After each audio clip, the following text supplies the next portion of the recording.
복잡하고 어려운 정치 뉴스를 깊이 있고 맛깔나게 분석해드리는 시간 정치 맛집입니다.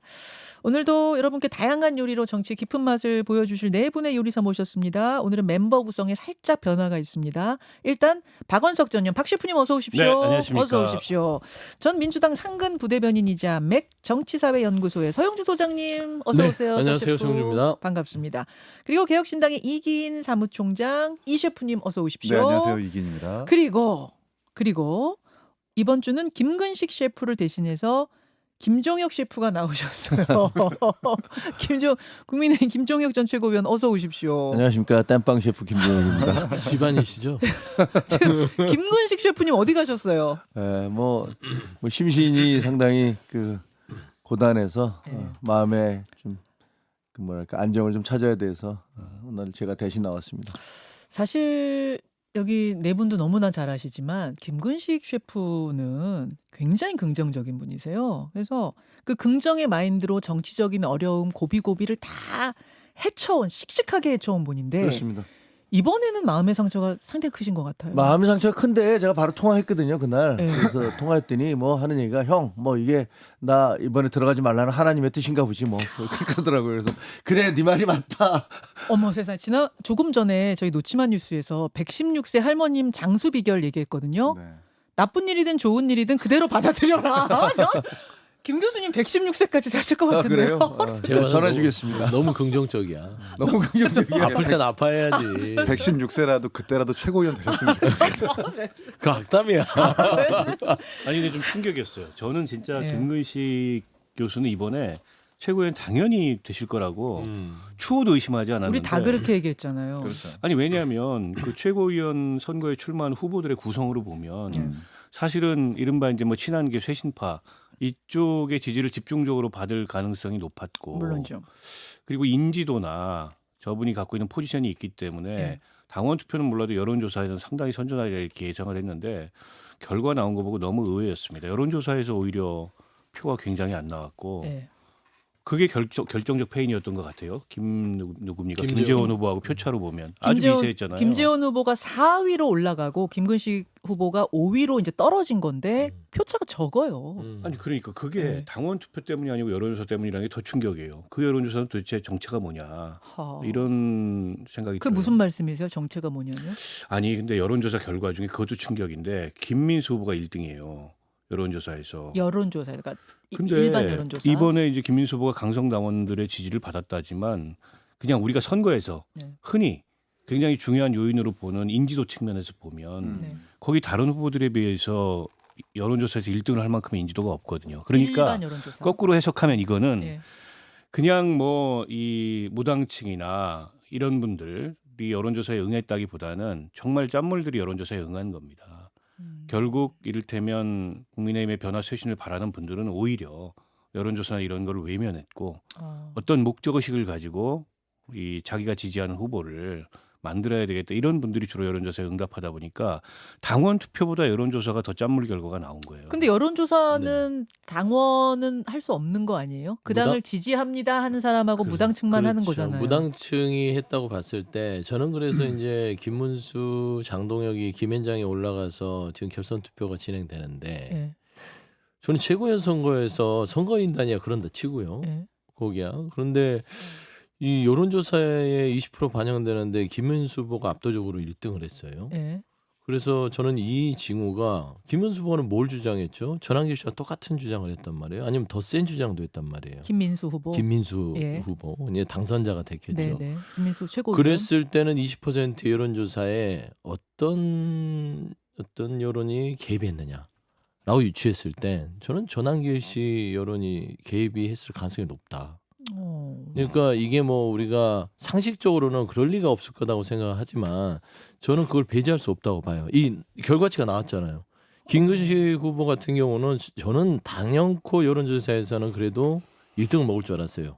예, 일반 국민 대상이니까. 일반 국민, 비록 20%. 20%지만 일반 국민 대상이니까. 일반 국민들이니까 인지도 측면이라든지 최소한 1인 2표이고 예. 그다음에 합리성을 보유한 유일한 후보였어요. 그러면 그 정도는 살려놔야겠다라는 판단하지 않았을까요? 근데 그러지 못했다는 걸 보면 네. 사실상 80% 선거인단은 제외하더라도 네. 20%의 무당층이단 일반 여론조사는 사실 조금 특정 세력의 개입이 이건 물론 조직적으로 조심해서 있지 말씀하셔야 않았냐는 됩니다. 개인적인 추측이에요. 예, 저는 개인적인 이게 추측이죠. 구도적으로 분석하는 것도 중요한데, 근데 김근식 후보의 선거 캠페인을 보면 좀 선명성이 지나쳤다라는 것도 있어요. 아. 대구에서 이제 뭐 심장병을 걸렸다라고 입 밖으로 꺼낸다든지 하는 거. 그리고 저도 3번 4번의 선거를 거쳤지만 최고위원은 당연히 되는 거고 수석이냐 아니냐가 결정될 겁니다라고 하는 것을 방송에서 얘기하는 거, 저희도 사실 책임이 있습니다. 선거는 저 최고위원도 힘들어요라고 하는 그런 호소? 낮은 겸양적인 낮은 자세로 선거를 임했었어야 되는 건데, 그렇지 못하고 최고위원은 따놓은 당상이고 수석이냐 아니냐라는 게 관건인 것 같습니다라고 하는 것은 네. 어찌 보면 이 이른바 친한계 소신파 성향의 네. 당원들이 보기에 좀 거부감을 가질 수도 있을 것 같다는 생각이 내지는 들어서. 방심했을 수도 있다. 당연하죠. 그러니까 최고위원도 좀 어렵습니다. 많이 도와주십시오라는 것과 최고위원은 따놓은 당상인데 수석이냐 아니냐가 중요한 것 같아요. 이 차이가 좀 상당한 것 같고, 그리고 여론조사 같은 경우에도 역선택 방지 조항이 적용된 거잖아요. 네, 네. 무당층은 아마 유입이 안 됐을 겁니다. 그러니까 이른바 짠물 당원, 이게 지금 뭐 중도층, 연성층 다 빠지고 네. 윤석열 대통령에 대해서 자꾸 이렇게 옹호하는 당원들만 지금 많이 남아 있는 게 지금 사실 전당대회장이었다고 좀 보는데, 그런 사람들만 여론조사에서도 응답을 하니까 이른바 염전이 돼버린 거죠. 이게 수치상으로 보면 김정은 최고.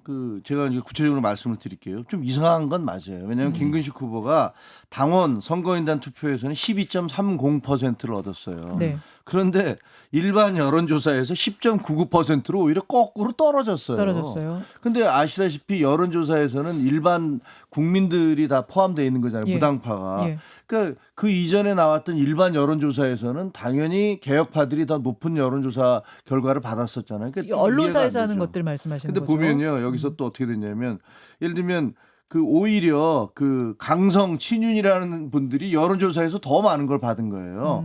김민수 후보 같은 경우는 18.83%를 당원들로 받았는데 여론조사에 19.51%로 오히려 올라갔어. 김태우 후보는 그 강서구청장 나왔던 분이시잖아요. 네, 네, 그래서 여러 가지 논란의 대상이 됐던 분인데, 이분이 그 9.26%를 받았어요. 일반 여론, 그 당원에서. 네, 예, 당원에서. 그런데 그 여론조사에서 일반에서? 11.32%를 받았어요. 일반 여론조사가 더 높게 나왔어요. 네, 일반 여론조사가 훨씬 높게 나왔어요. 그러니까 이런 부분들은 도대체 어떻게, 손범규 후보 같은 경우는 2.75를 받았는데 일반 여론조사에서는 6.49%를 받았어요. 그래서 맥 소장이 오해할 만하잖아요. 아니 저게 오해할 만하잖아요. 그러니까요. 그 정당의 당내 경선에 네. 여론조사에 대해서 이런저런 말들이 많아요. 아마도 이제 이번에도 여론조사가 어떻게 샘플링이 됐고 어떤 방법으로 여론조사를 했는지 공개가 안 될 가능성이 높습니다. 근데 지금 하루 하잖아요, 여론조사. 네, 하루 했어요. 그리고 제가 알기로는 만 샘플이든가 만 샘플은 안 되나요? 6천? 예. 하루에 6천 채우기 쉽지 않아요. 끊는 그랬을- 사람이 많으니까. 네, 받아서 그랬을 끊는 사람이 경우에 많아서. 그 여론조사를 그럼 어떻게 네. 이 샘플을 채우는지 이런 것도 제가 보기에는 좀 확인이 필요한데 확인이 될 가능성이 없어 보이고, 아무튼 전체적으로 봤을 때 조직된 여론조사, 여기서 조직이라는 거는 누가 뭐 의도적으로 여론조사를 조작했다는 얘기가 아닙니다. 네, 네, 네. 다만 이제 강성 지지층 중심으로 적극적으로 여론조사에 적극적으로 응답하는 했을 거다. 그런 조직된 여론조사가 아니고서는 저 결과가 이해하기가 좀 어려워요. 자, 여기까지 일단 김근식 셰프가 왜 떨어졌는가에 대한 안타까워요. 맞습니다. 듣고 계실 것 같은데 지금. 속상해 죽겠어요. 네 분의 일단 평이 좀 길어졌는데 요 이야기 오늘 셰프님 중에 준비해 오신 분이 계시잖아요. 그러니까 그 다시 한번 전당대 얘기는 좀 해보기로 하겠습니다. 일단 메인 디시 뚜껑부터 좀 열어보겠습니다. 예, 뚜껑 열어볼게요. 먼저 서영주 셰프가 준비해 오신 요리의 뚜껑 열겠습니다. 이 사진 이거 해오셨구나. 김문수, 장동혁 두 후보가 결선 올라간다는 호명 듣고 나서 손 번쩍 드는 이 사진 골라오셨네요. 서 셰프님, 네. 예, 오늘 요 주제 김앤장이라고 얘기해보자는 하죠, 거죠? 김앤장. 김앤장, 예. 결국에는 예측대로 김앤장이 됐는데 뭐 최고위원 선거는 말할 것도 없고요. 사실 김앤장이 됐다는 것은 국민의힘이 그 몇십 년 동안의 정통 보수의 간판을 내리고 윤 어게인 당으로 이제는 전환이 되는구나. 자, 거기까지 제목만 말씀해 주셨어요. 박원석 셰프 뭘 골라오셨는지 열겠습니다. 박원석 셰프. 예, 이재명 대통령, 이시바 총리가 함께 선언문 낭독하는 요 장면 골라오셨네요.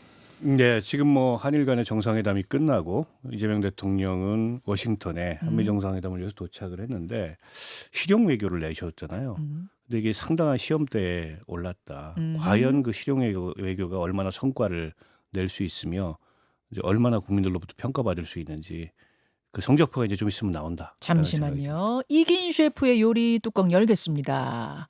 예, 이기인 셰프가 골라오신 이슈.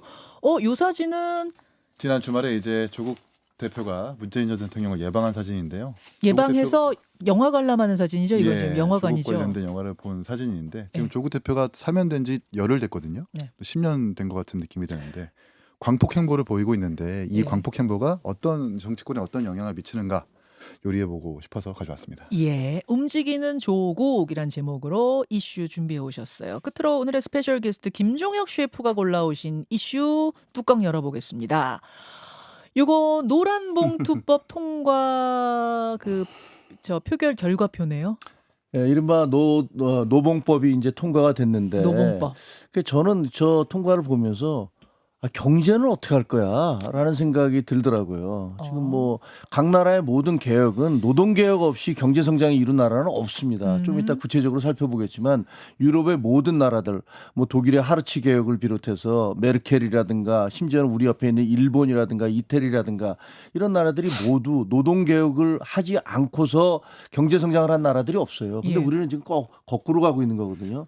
그래서 저거 대통령은 계속 경제 성장하겠다고 얘기를 하시면서 저걸 어쩌려고 저러지라는 생각이 들어서 예. 경제는 어쩌라고 노동법 통과, 쉽게 얘기하면 노란봉투법 통과 그런 주제로 뭐 얘기를 좀 해봤으면 좋겠습니다. 노란 봉투법 통과됐습니다, 여러분. 경제는 어쩌라고요를 오늘 골라오셨다는 말씀이에요. 알겠습니다. 이렇게 네 분이 골라오신 이슈 메인 디시들 쭉 선 보여봤고요. 하나하나 그러면은 좀 들어가 보도록 하겠습니다. 먼저 서영주 셰프의 요리부터 아까 얘기 나온 김에 네네. 그거부터 갈게요.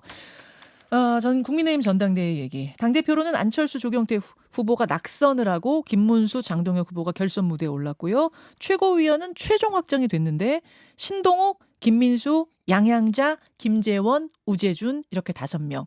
수석 최고위원은 신동욱 의원이 가져갔습니다. 지금 이제 제가 순서대로 불렀고 득표율 순서대로 불렀거든요. 네. 물론 결선에 오른 2명은 누가 1, 2등인지 몰라요. 근데 최고위원은 제가 순서대로 불렀습니다. 신동욱, 김민수, 양양자, 김재원. 우재준 청년 최고는 따로 하고요. 예, 요렇게 지금 불렀습니다. 자, 이 결과를 이제 어떻게 해석하시는가? 전체적인 결과에 대해서 총평을 한번 쭉 듣고 갈게요. 네, 짧게 말씀 예. 먼저 하시면 여기서부터 갈까요? 네, 하세요. 예, 서 소장님. 좀 총평을 드리면 네. 우리가 이제 기억컨대 윤 어게인 당 얘기가 언제 나왔냐면 그 윤석열 전 대통령 이 파면 이후에 네. 김계리 변호사가 한참 윤 어게인 당을 만들겠다는 얘기가 나와서 우리가 그때 한번 다뤘어요. 말도 안 되는 소리를 하고 있어. 무슨 윤 그렇죠. 어게인이냐. 네. 이건 실체가 없을 것이고 잠깐 반짝하다 말 것이다. 라고 다들 했어요. 네. 근데 저는 실체가 끝까지 유지될 가능성이 높다고 그때도 얘기를 했는데 그러셨어요. 이게 사실 국민의힘 전당대회 전에 전한길 씨가 들어와서 입당하고 그런 혼란 속에서 전당대회에 직접적 개입하고 전한길 씨 영향력이 김앤장 지금 결선에 올라간 그 후보들에게 미쳤다.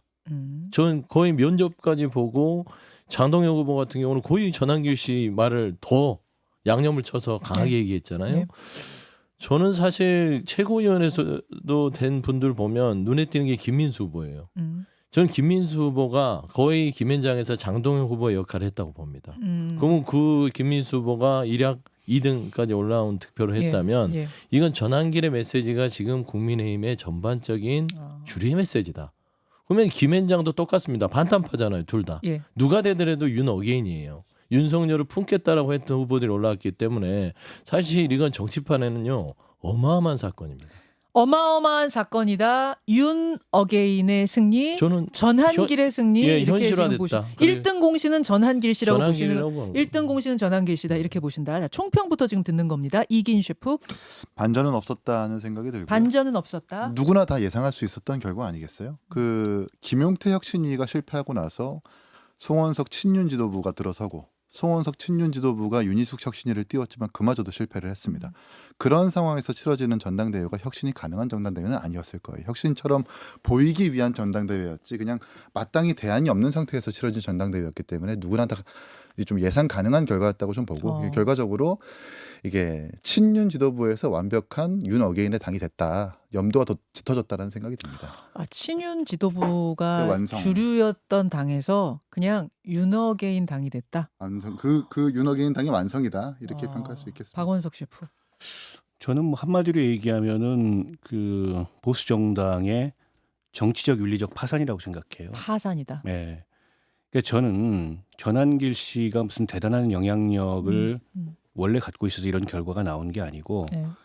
전한길 씨가 그렇게 발화하도록 지금 국민의힘의 내부에 책임이 있는 정치인들, 특히 다선 중진 이런 사람들이 방조하고 있거나 침묵하고 있거나 그걸 이용하고 있다고 생각합니다.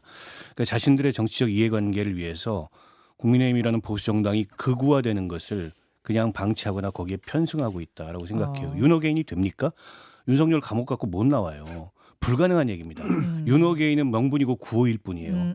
그 명분과 구호를 내걸고 자신들의 기득권 이거를 유지하려는 그런 아주 퇴행적인 정치가 만연해 있고 그래서 제가 정치적 윤리적 파산이라고 말씀을 드리는 거고 그러니까 더 이상 이제 국민의힘은 수권 능력 이런 거를 운운할 수 있는 정당이 못 됩니다. 저는 끝났다고 보고요. 저렇게 되면 아무리 이재명 정부가 이를테면 성과가 잘 안 나서 네. 이 이재명 대통령의 지지율 상승세가 꺾이고 네. 내년 지방선거 앞두고서 뭐 이런저런 여당 내에 고민이 생겨도 내년 지방선거 결과는 보나마나예요. 보나마나다. 저런 이 정신적 내지는 저런 그 태도를 가지고 내년 선거에 임하면은 그냥 뭐 제가 보기에는 파산이에요. 파산이다. 자, 김종혁 셰프가 뭐라고 하실지 궁금해요. 총평. 저는요 이번 그 전당대회는 그 이성과 감정의 싸움이었다. 그런데 감정이 이겼다. 이렇게 생각을 합니다. 쉽게 얘기하면 윤석열 전 대통령의 비상계엄이 말이 안 되는 것이었고 그것은 불법적이고 위헌적인 것이었다라는 판단을 하는 건 이성이에요. 예. 근데 그 반대편에서 왜 우리가 뽑은 대통령만 2번이나 탄핵을 당해야 돼라고 생각하는 건 감정이에요. 그 두 개가 충돌한 거예요. 그 충돌에서 감정이 이겼습니다. 왜냐하면 대부분의 사람들이 나 상처받았어 라고 생각하는 거기다가 이제 일부 극우 정치인들이 거기다 계속 불을 지르면서 거기다 기름까지 끼얹으니까 그것이 그런 감정이 상식적이고 합리적인 이성을 이긴 건데 근데 이건 어차피 우리가 겪어야 될 시련이라고 생각을 해요. 그 무슨 말씀이세요? 왜냐하면 윤석열 전 대통령이 비상계엄의 버튼을 누르는 순간에 예. 이거 핵 버튼과 마찬가지거든요. 핵 버튼이나 마찬가지. 핵 버튼 누르면요. 예. 그다음은 그걸로 인해서 수많은 사람이 죽고 그 다 초토화됐다는 건 뻔한 거 아니에요.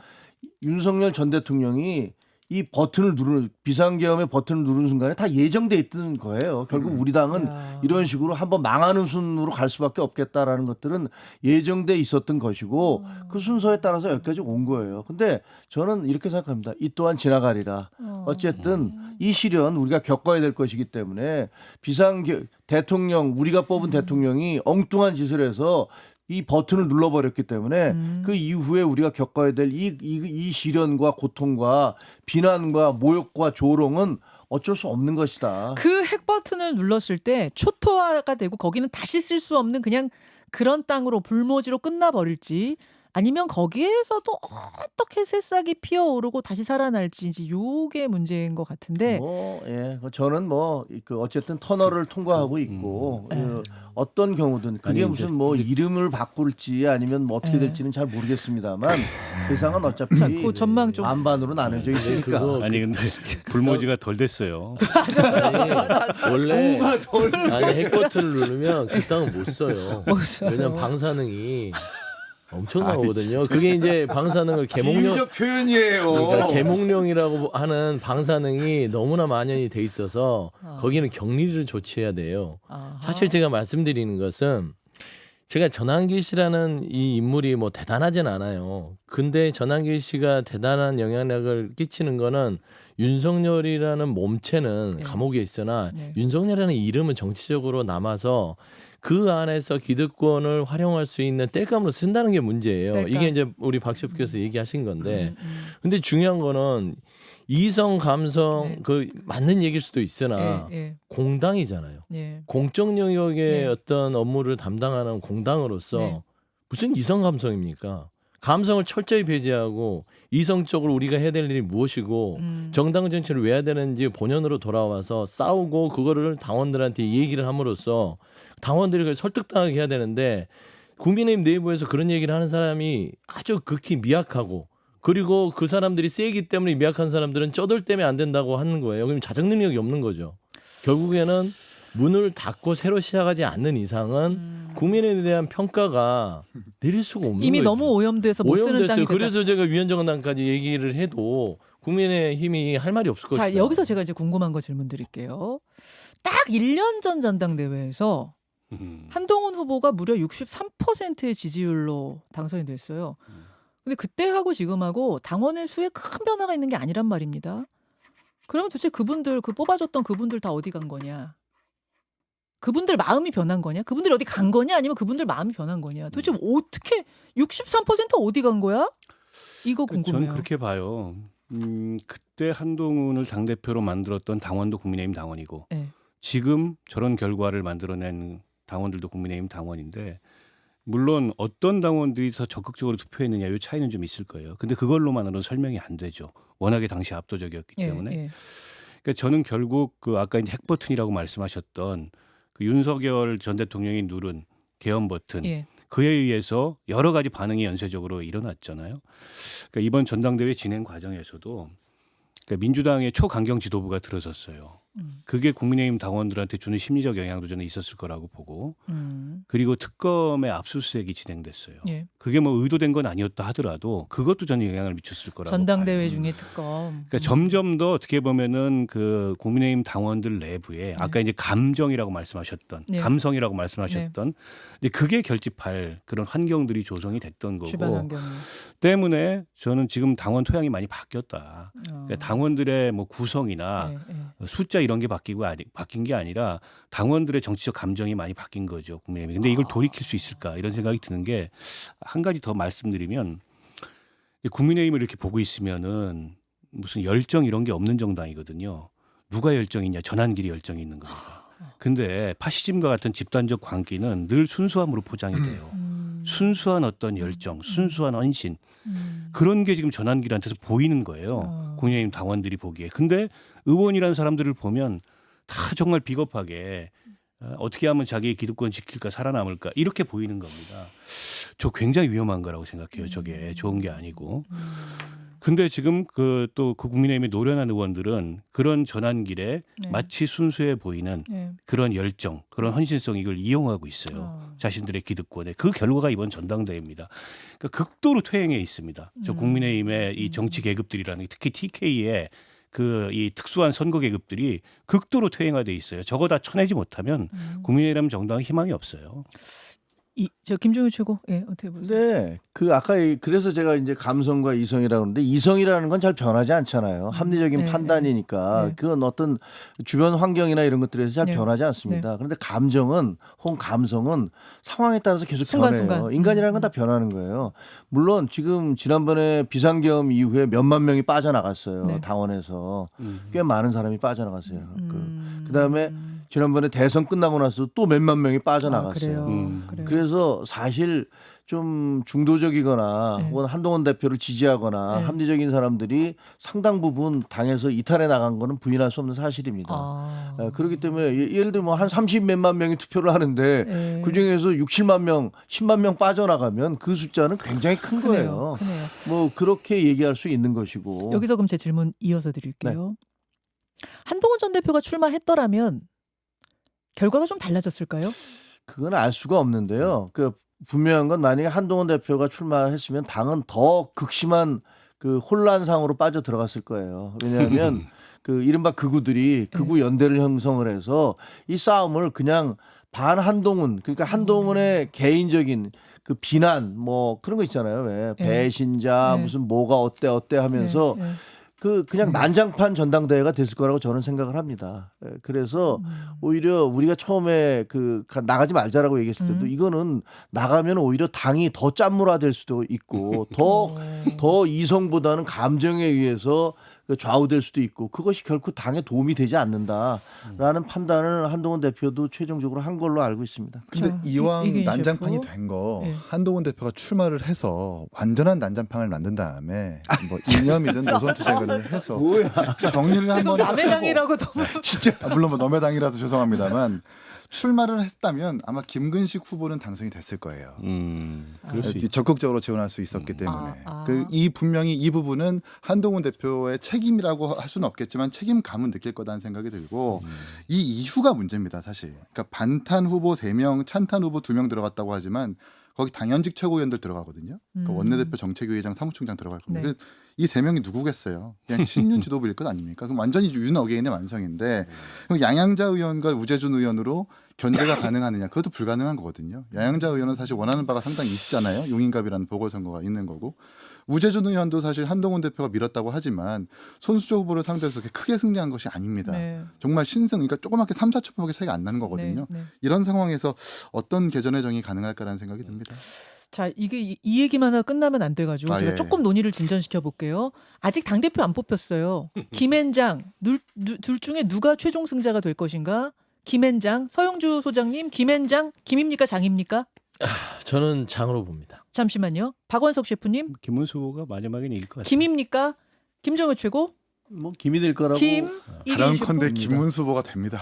지금 1대3으로 김문수 후보 승에 3분이 거셨어요. 아니 이제 서영주는 4대 0을 안 만들려고 균형을 위해서. 균형을 위해서 본인이 자처. 근데 예, 제가 예, 계속 들여다봤어요. 예. 최고위원 선거 이 말하자면 수치를 예.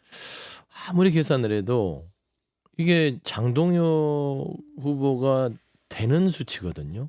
예. 제가 앞서 얘기했듯이 예. 이게 일반 여론조사도 뭔가 모종의 여러 가지 강성 지지층들이 투입돼 있고 김근식 후보 떨어지는 징후들 양양자 우재준 얘기하면서 그럴 리 없다라고 하는데 그분들은 저는 인물론으로 뽑혔다고 보지 이게 어떤 전체적인 구도에서 뽑힌 사람들이 아니에요. 개인기로 됐다고 보세요. 저는 그렇게 분석이 돼요.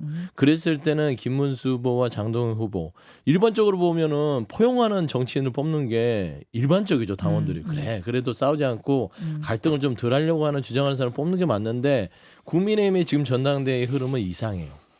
이상하기 때문에 이상한 결과가 나야 되고 이상한 결과로서 나오는 게 장동영 후보일 것이다. 저는 제가 그렇게 말씀드리는 그러니까 거예요. 서용주 소장님 말씀이 그럴듯한 부분이 뭐냐면 주말 사이에 김문수 후보가 안철수 의원이랑 만났고 그다음에 이제 한동훈 전 대표의 SNS로 김문수 후보 지지를 의미하는 듯한 최선. SNS 보여주세요. 지금 준비됐어요? 예, 그런 게 또 나왔고 해서 이거는 역설적으로 보자면 그러니까 반어적으로 보자면 야 이거는 그러면은 지금 장동혁 후보가 앞서가고 있다는 방증 아니야? 맞아요. 이런 생각이 좀 전세가 들어긴 해요. 녹록지 않다 그거죠. 네, 전세가 녹록지 네. 않다. 그런 느낌으로 살짝 아니, 받았거든요. 소문이 많잖아요. 그래서 공개는 안 됐지만 네, 네. 1차에서 네. 김문수 후보가 1등 못했다, 2등 했다 이런 소문이 있어요. 그래서 이제 비상이 걸려가지고 한동훈 전 대표 쪽에도 SOS를 치고 안철수 후보도 만나고 그래야 이제 결선에서 어쨌든 좀 뒤집을 수 있으니 그런 거 아니냐. 그럴 수도 있을 것 같아요. 그리고 한동훈 전 대표가 저 메시지를 낸 거는 누가 최악을 봐도 피하자. 뭐 차악을 피하자는 거는 누가 봐도 이제 김문수 후보에 대한 비판적 지지를 하자 이런 걸로 보이고 장동혁 후보가 또 저기에 발끈하면서 자기가 최악이라는 걸 인정을 해줬어요. 저거는 김문수 지지다 이렇게 발끈하니까 그러면 최악은 장동혁이네 이렇게 된 거예요. 그래서 저는 그 표들이 더해지면 어쨌든 신승을 하더라도 김문수 후보가 이기지 않을까 생각하고 만에 하나 장동혁 후보가 된다면 국민의힘은 제가 보기에 분당을 피할 수 없을 거예요. 제가 그 질문을 지금 드리려고 했단 말입니다. 어떤 정치평론가가 그러시더라고요. 박원석 의원도 지금 똑같은 얘기 하시네요. 그래도 김문수 후보가 되면은 모르겠는데 장동혁 후보가 대표가 되면은 이른바 친한계가 동거할 수 있을지 불투명하다. 왜냐? 저 TV 토론에서 이미 공천 누구 주실래요? 전한길이에요? 한동훈이에요?라는 질문에 전한길이라고 답변을 망설이지도 않고 해버린 분이 장동혁 후보기 때문에 이 얘기는 뭐냐면 한동훈으로 대표되는 친한계한테는 공천 안 주겠다는 얘기나 다름없거든요. 한동훈 안 준다는 얘기는 친한계 안 준다는 얘기잖아. 그러면 같이 할 수 있겠느냐? 김정은 최고위원님.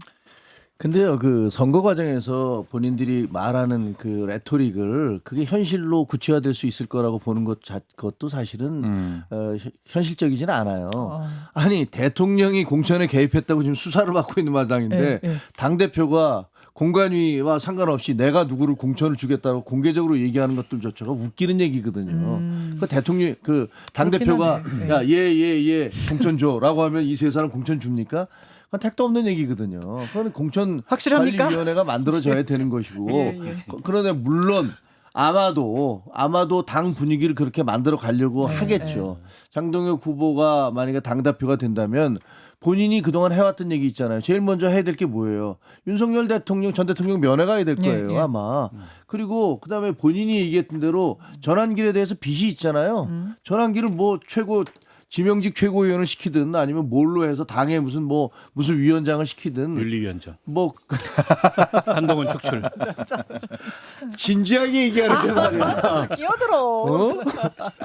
하세요. 농담이고요. 하세요. 하여튼 그래서 그 누군가를 또 시켜야 될 거 아닙니까? 시켜야 될 테니까 전환기 씨를 시키든가. 그리고 거기에 대해서 지금 이제 윤 어게인 하면서 이른바 그 극우 강성들이 그 일제히 밀었잖아요. 그리고 극우 유튜버들도 다 밀었어요. 네. 그러니까 완전히 짠물로 지금 밀고 가고 있으니까 거기에 대해서 정치인은 자기가 받은 거 주지 않을 수 없어요. 그러니까 그래서 제 질문이 그래서 보답해야 분당하는 될 거 거예요. 아니냐는 거예요. 그렇게 가려고 할 텐데 그게 그러니까 아까 그래서 이제 터널의 끝 뭐 이런 말씀도 드린 게 그렇게 가면 그게 얼마나 지속 가능성이 있겠습니까? 그랬어요. 그 짠물이- 그래서 조언을 드리면 장동혁 후보가 되는 게 훨씬 국민의힘의 앞길을 위해서 좋아요. 확실하게 망가져야 수명 단축. 분당을 하고 선명성이 있는 거지. 잘 보세요. 괜히 김문수 후보가 돼서 불편한 동거를 친한계 쪽에서 한단 말이에요. 네. 그 끝이 좋겠냐고요. 어중간하면 이것도 저것도 아니잖아요. 확실하게 장동혁 후보가 돼서 분당하고 새로운 보수의 가치를 갖고 나가라. 근데 제가 선명성을 얘기해 드리는 자, 참고로 민주당 대변인 출신이시라는 거. 당원들 입장에서는 장동혁 후보의 선거 캠페인 한계가 있는 걸 분명히 알 거예요. 내쫓겠다라고 하는 게 사실 국민의힘이 지금 의석수가 넉넉하지 않지 않습니까? 그러면 정말 친한계 내쫓고 조경태 내쫓고 안철수 내쫓으면 이른바 개헌저지선을 스스로 붕괴시키는 리스크를 본인이 증명하는 것이기 때문에 그래서 김문수 후보가 용광로론 얘기하고 그래도 고쳐 쓰겠다고 하면서 한동훈 대표 같이 가겠다라는 것 아닙니까? 그 당원들한테 소구할 수 있는 전략이라고 하는 게 장동혁 후보처럼 내쫓겠다라고 하는 게 아니라 그래도 같이 가겠다라는 게 훨씬 더 소구할 수 있다고 저는 보고 알겠습니다. 그리고 최고위원 구성이라고 하는 게 예. 워낙 강성으로 되다 보니까 중량감 있는 당대표를 고를 거라고 좀 봅니다. 당원들이. 자, 3대 1로 이렇게 예측하셨다는 거 기억해 두시고요. 더 깊은 얘기는 본방송 후에 댓글쇼로 넘기겠습니다. 일단 이기인 셰프의 아까 주제가 정치 주제였기 때문에 움직이는 조국. 예, 그쪽으로 넘어가서 본방송에서 다뤄보죠. 이기인 셰프가 준비한 이슈는 움직이는 조국이었는데 아까 사진 다시 한 번만 보여주세요. 아까 그 장면. 자, 어제 양산을 찾아가서 그냥 인사만 하고 오는 게 아니라 문재인 전 대통령 내외와 함께 영화관으로 가서 다시 만날 조국이라는 영화를 함께 관람했습니다. 격려의 말도 문재인 전 대통령이 했다고 합니다. 무슨 말을 했느냐? 오늘 같은 날이 올 거라 믿었지만 실제로 와서 대단히 기쁘다. 앞으로가 더 중요하다. 또 다른 어려움이 있을 것이다. 길 없는 길을 가야 할지 모르지만 초심을 잃지 말고 굳건히 길을 열어줬으면 좋겠다. 3년은 너무 길다라는 구호로 조국혁신당 창당에 나선 결기를 계속 이어나가서 대한민국 민주주의를 더 깊고 단단하게 넓게 만들어달라. 그러자 조국 원장이 말씀을 깊게 새기겠습니다. 라고 답했다고 조국혁신당 대변인이 전했습니다. 여러 가지로 좀 의미심장하다 뭐 이런 해석들이 나오거든요. 이기인 셰프님 어떻게 보셨어요? 그러니까 지금 광폭 행보를 보이고 있는데 행보는 광폭으로 할 수 있는데 지금 행동이 상당히 지금 경거망동이 많은 거거든요. 그러니까 문 전 대통령은 당연히 그냥 사면복권을 주장했었던 본인의 어떤 은사 같은 개념이라서 찾아가서 인사할 수 있는데 지금 보니까 사면 이후에 출소 이후에 조국 대표가 올린 그 SNS 게시물이 57개나 되더라고요. 하루에 거의 뭐 5개, 6개 정도 올린 꼴이거든요. 그러니까 반성하고 자중하는 모습이 보여지는 게 아니라 계속해서 경거망동한 모습들. 특히나 2030이 뭐 극우화됐다라든지 아니면 뭐 여러 가지 망언들을 이어가고 있는데 이거에 대해서 어떻게 평가를 과연 국민들이 내릴까라는 생각이 듭니다. 그 어제 저 문재인 전 대통령을 찾아가서 굉장히 영화 관람까지 같이 보면 굉장히 적극적인 행보들이 펼쳐져가지고 그래서 민주당 안의 반응이 서 소장님 네. 불편해요. 조금 불편해하는 거 맞죠 지금? 많이 불편해지고 있어요. 그런 느낌 들더라고요. 그러니까 움직이는 조국의 민주당이 생각하는 거는 마구 움직이는 조국. 그냥 움직이는 게 아니라 마구 움직이고 있어요. 그러니까 이제 사실 이런 거를 이제 좋은 말로 정무라고 하고요. 정무를 좀 풀었으면 흐름을 읽는 거라 하고요. 네. 조금 더 리버럴하게 얘기하면 눈치가 없다. 오. 라는 것인데 어허. 사실 이재명 대통령이 가장 큰 피해자라고 정무수석이 공식적으로 얘기할 정도면 네. 그렇게 쉽게 얘기하기 쉽지 않거든요. 저 그 말 듣고 깜짝 놀랐어요. 그러니까 원래 우상호 수석께서 그런 얘기를 하시는 스타일이 아닌데 이거는 굉장히 순화해서 얘기를 한 거잖아요. 예. 그러면 조국 전 대표에게 얘기를 한 겁니다. 전에 직접적으로 전한 거죠. 조금 사면 복권에 대해서 한 번쯤은 겸허하게 생각하는 행동을 해줬으면 좋겠다라는데 조국 전 대표 아 그래요? 아이고 죄송합니다라고 한마디씀 했죠. 그 외에는 본인은 갈 길을 가겠다. 그러면서 그냥 부산도 가고 호남도 가고 자기는 조국혁신당이 소수정당이기 때문에 내가 움직이지 않으면 안 되고 지방선거도 준비해야 되기 때문에 내 길을 갈 것이다. 비판을 안고 갈 것이다 하는데 좋습니다. 정치인이 움직이는 거 이해하고 당을 위해서 본인이 정치적인 판단하는 것도 좋아요. 예. 다만 예. 사면복권이 국민들한테 본인의 사면복권이 어떻게 비춰지는지는 고심하는 것도 본인의 정치인으로서의 내공을 축적하는 과정인데 첫 번째 사면복권이 너무 당연한 것처럼 비춰져서는 안 된다. 이게 따지고 보면 내가 해야 될 부분들이 중간에 사면이 됐고 복권도 됐기 때문에 조금 더 겸손하고 정말 좀 자중하면서 차곡차곡 가야겠다는 생각을 하나. 그러면 국민들이 조국 전 대표가 이런 부분에 조금은 부담을 갖고 있구나. 두 번째 입시비리라는 부분들이 판결문에 없지 않아요. 네. 있잖아요. 네. 그럼 행위가 있었으면 거기에 나름대로 불만이 있고 상처받았을 2030에 대해서 직접적인 메시지를 통해서 이재명 대통령도 썼지만 치유될 때까지 사과하는 겁니다. 이게 본인의 정치 행로에 있어서 매우 좋은데 이 두 가지를 그냥 뭉개고 가는 느낌이에요. 그러니까 민주당 입장에서는 뭐지 같은 진영에 있는데 자꾸 당 지지율도 떨어지고 이재명 대통령 지지율도 떨어지는 요인으로 작용하네. 불편하죠. 자, 그럼 여기서 제가 질문 드릴게요. 그럼 왜 그러느냐? 그걸 진짜 몰라서? 진짜 눈치가 없어서? 그럴까? 문재인 전 대통령은 그러면 어제 만나서 이런 격려까지 잘하라고 격려까지 했는데 그럼 이게 눈치가 없어서? 그 이상의 뭔가 정치적인 게 있지 않을까? 아니 일단 눈치는 없는 것 같고요. 설마요. 그건 맞고, 예. 그건 맞는 것 같고, 그래요? 뭐 태생적으로 약간 그런 게 좀 있는 것 같고, 그리고 여기서 본인이 뭐 자기 잘못을 인정하고, 예. 그다음에 뭐 자세를 낮추고 이게 정치적으로는 도움이 안 된다 이런 판단을 하는 것 같아요. 오히려 개의치 않고 정치적 행보를 하는 게 예. 길게 봤을 때 본인이나 조국혁신당한테도 낫다. 이렇게 마음을 단단히 먹은 것 같고. 그러니까 뭐 비판을 받으면서도 민주당 내에서 이제 이 눈살을 찌푸림에도 불구하고 저렇게 하는 거라고 보고요. 이게 복잡한데요. 네. 굉장한 원심력이에요. 무슨 말씀이세요? 지금 이 여권의 굉장한 원심력이라고요. 조국 예. 전 그리고 대표가. 민주당 입장에서 봤을 때, 민주당이 시선에서 봤을 때 네. 자산이 아니고 부채입니다. 부채. 조국은 이제부터. 아. 그런데다가 더 좁게 예. 이른바 친명 친문 네. 이렇게 이제 민주당 내부에 잠재돼 있는 구도로 보면 예. 저건 이제 친명과는 다른 그런 이제 세력화에 나서는 거 아니냐. 이런 문어개인이에요, 그러면. 이런 이제 네. 판단이나 이런 의구심을 갖는 사람들이 있어요. 왜냐하면 예. 조국혁신당 가지고 무슨 대권 도전 이게 가능합니까? 결국에 네. 민주당을 기반으로 혹은 이 범여권의 세력을 기반으로 조국 전 대표가 뭘 도모해야 되는데 어쨌든 친명은 공고하고 그리고 거기서는 포스트 이재명을 조국으로 생각할 리가 없잖아요. 그러면 공간이 어디냐? 뭐 이런 걸 벌써부터 탐색하는 거 아니냐? 근데 그 원심력에 문 전 대통령이 한 발 걸쳐주는 거 아니냐? 그러니까요. 이런 지금 이제 얘기까지 나와요. 어제 장면 때문에. 예. 근데 뭐 그건 아직은 조금 이른 관측이긴 한데 그러나 어쨌든 벌써부터 그런 조짐이 보이고 정청래 대표의 메시지나 정청래 대표 행보도 그런 측면에서는 심상치 않은 점이 없지 않아 있지요. 그래서 여러 가지로 지금 여권 내부가 좀 복잡해지는데 문제는 이게 이재명 대통령의 뭐랄까 구심력이랄까 그립이랄까 이런 게 이완되는 결과로 나타나요. 상대적으로. 그게 좋은 게 네. 아니죠 별로. 왜냐하면 지금 네. 너무 임기 초거든요. 자, 그러니까 지금 많은 분들이 이 친문이 어떤 다시 좀 힘을 가지고서 이렇게 가는 거 아니냐라는 구도를 말씀해 주셔가지고 이제 친문 어게인 얘기를 하시는데 요 얘기를 댓글쇼로 넘어가서 더 길게 좀 가보겠습니다. 예, 잠시만요.